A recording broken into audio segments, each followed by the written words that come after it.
আজই ডাউনলোড করুন আর এনজয় করুন আপনার পছন্দের শো। আমি এই বিয়ের কন্ট্রাক্ট ভাঙতে চাইনি, তোমার ভাগ্য আমাকে আজকে এমন জায়গায় এনে দাঁড় করালো স্যার। আর এদিকে আমার ছেলেটা নাকে মুখে রক্ত তুলে খেটে নাম যশ খ্যাতি এত করলো, আর এই রাক্ষসে মেয়ে এক রাতে সব খেয়ে নিল, সব। আরে তোর যদি নোংরামি করার ইচ্ছে থাকে যা না, 6 মাস বাদে তোর নিজের বাড়িতেই বসে কর না। তোকে কে বারণ করেছে বলতো? আরে যে মানুষটা তোকে এত সাহায্য করলো তার কথা একটুও ভাবলি না তুই? একটা অন্য মানুষের সঙ্গে সারা রাত আমি তো ভাবতে পারছি না মেজো, এটা কি করে এসছে, ও কি করে এসছে, তাও আবার সেটা ফলাও করে দুনিয়া শুদ্ধ লোককে জানিয়ে বেড়ালি। গোটা পরিবারটার মান সম্মান সব ধুলোয় মিশিয়ে দিলি। ছি ছি ছি ছি ছি মুখ পুরি।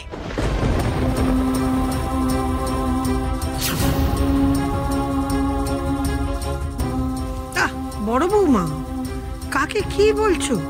মুখে একটু লাগাম দাও। আরে ও তো তোমার সন্তানের মতো, 6 মাস হলেও ও তো তোমার ছেলের বউ। তোমার ছেলের নাম করে সিঁড়িতে সিঁদুর পড়ছে, তারপরেও তুমি এসব আজে বাজে কথা বলছো কি করে? আপনি কি বলছেন মা? হ্যাঁ, আমার ছেলের বউ নিজের সন্তানের মতো মনে করবো আমি? আর ও যে কাজটা করেছে তারপরেও আমার ছেলের বউ হিসেবে ওকে পরিচয় দেব মা? দেবে, কারণ এসব কিছুর পরও আমি ওকে আমার বৌমা বলেই পরিচয় দেব। কারণ ওকে আমি জানি, আমি বিশ্বাস করি ও এই কাজটা করতে পারে না। কিছু বলার নেই আমার, সত্যি। এই নিউজটা দেখার পরও, এই ছবিটা দেখার পরও। আরে রাখো তো তোমার নিউজ আর ছবি, হঠাৎ করে একটা ছবি তুলে কিছু লিখে দিলাম, হয়ে গেল। আর তাছাড়া তো এখন খবর বিক্রি করে অনেক। এই যে তুমিও তো একটা ভুয়ো ছবি তুলিয়েছিলে না? দুটোর মধ্যে পার্থক্য আছে। কাল রাতে ও ওই ছেলেটার সাথে রাত কাটায়নি, তাহলে কিছু বলছে না কেন? চুপ করে আছে কেন? প্রতিবাদ কেন করছে না? অন্য সময় তো মেরে দেবো কেটে দেবো বলে সারাদিন চিৎকার করে বাড়ি মাথায় করে রাখে, তাহলে এখন চুপ করে মাথা নিচু করে দাঁড়িয়ে আছে কেন? জিজ্ঞেস করুন ওকে, খবরটা সত্যি না মিথ্যে? কাল রাতে ও সত্যি ওই ছেলেটার সাথে ওই বাড়িতে ছিল কি না জিজ্ঞেস করুন। আরে মা, বল তো কি ঘটেছিল, বল।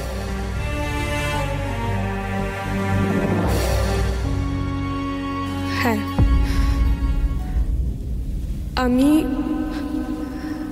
আমি ওই লোকটার সাথে রাতে ঘরে ছিলাম।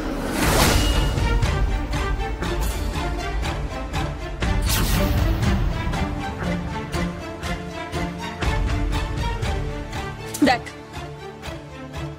কিন্তু বিশ্বাস করুন স্যার, বিশ্বাস করুন, আমি পরকীয়া করতে যাইনি স্যার। আমি বাধ্য হয়ে ওখানে গিয়েছিলাম, আর তারপরে এমন একটা পরিস্থিতিতে আমি পড়লাম। আমি তোমার কোনো এক্সকিউজ শুনতে চাই না, যা দেখার আমি দেখে নিয়েছি। আমার ক্যারিয়ারে এত বছরে কেউ দাগ লাগাতে পারেনি যা তুমি আজকে একদিনে লাগিয়ে দিয়েছো। না না স্যার স্যার স্যার স্যার একটু আমার কথাটা শুনুন, আমার কিছু করার ছিল না, বিশ্বাস করুন। করার ছিল না তোমার? আর সেই ছেলেটা কে? বারবার কেন ওই ছেলেটার কাছে ছুটে ছুটে যাচ্ছিলে তুমি? বলছি আমি আপনাকে। সেটা এখন কেন বলছো তুমি? ওই ছেলেটা যে তোমার জীবনে হঠাৎ উদয় হয়েছে তা তো নয়, এর আগেও তো তুমি ওর কাছে গিয়েছিলে। আমাকে আগে বলনি কেন তুমি? আমি তো তোমায় বারবার জিজ্ঞেস করেছিলাম, কেন বলনি আমায়? আরে এত বড় একটা ঘটনা তুমি আমাকে অন্ধকারে রেখে দিলে। আমাকে অন্ধকারে রেখে আমার পেছনে তুমি ওই ছেলেটার সাথে বারবার যোগাযোগ করেছো। তুমি টাকার জন্য গান গেয়েছো লুকিয়ে। হাসি, আমি শিওর তুমি ওই ছেলেটার জন্যই কাজটা ধরেছিলে।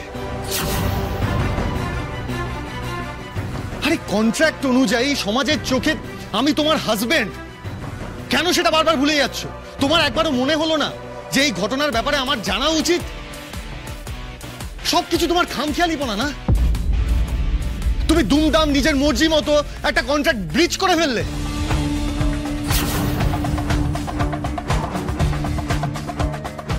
আর এখন সবকিছু শেষ হয়ে যাবার পর তুমি সবটা খোলসা করে জানাতে এসেছো? আমি তো বলতে চেয়েছিলাম আপনাকে অনেকবার স্যার। একবার মনে করে দেখুন তো, আপনি এত রেগেছিলেন আমার ওপর যে ঠিক করে কথাই বলতে চাইছিলেন না আমার সাথে, অথচ আপনার সাহায্যর, আপনার পরামর্শের আমার প্রয়োজন ছিল স্যার, খুব প্রয়োজন ছিল স্যার।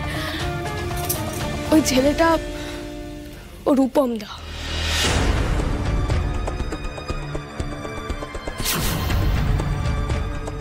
একসময় আমি ওর কাছে টিউশন পড়তাম, কিন্তু তারপর বহু বছর আমাদের কোনো যোগাযোগ ছিল না স্যার। হঠাৎ করে সেদিন স্টুডিওতে রূপমদার সাথে আমার দেখা হয়ে যায়। কথা প্রসঙ্গে জানতে পারি রূপমদার লিভার ক্যান্সার।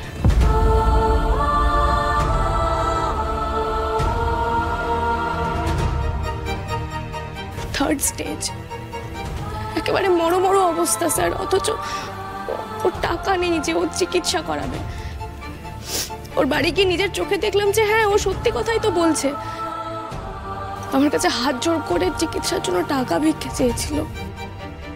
সেই জন্যই ওর চিকিৎসার টাকা জোগাড় করবো বলে সুপ্রতিম বাবুর কাছে আমি ছুটে গিয়েছিলাম গান গাওয়ার জন্য স্যার।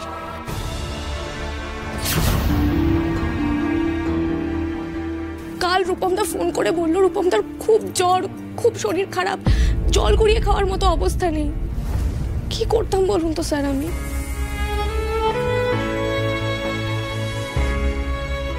তুই ফিরলি না কেন? পারিনি কাকু। আরে কাকু, ওদের মেসের কোনো একটা ছেলে মজা করবে বলে দরজা বাইরে থেকে বন্ধ করে দিয়েছিল।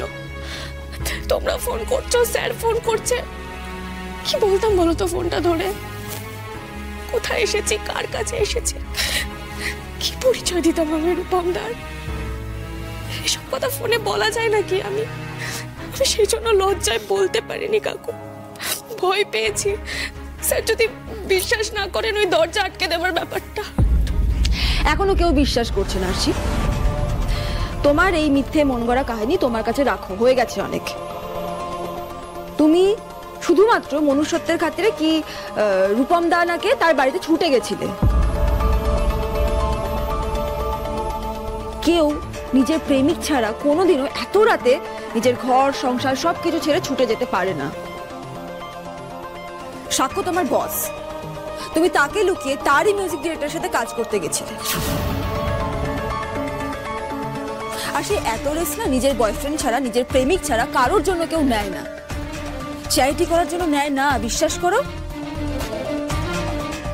কাল রাতে তুমি তোমার প্রেমিকের সাথে রংরালিয়া করতে গেছিলে এবং এখন ধরা পড়ে গিয়ে নিজের দুঃখভারী কাহিনী শোনাতে শুরু করে দিয়েছো।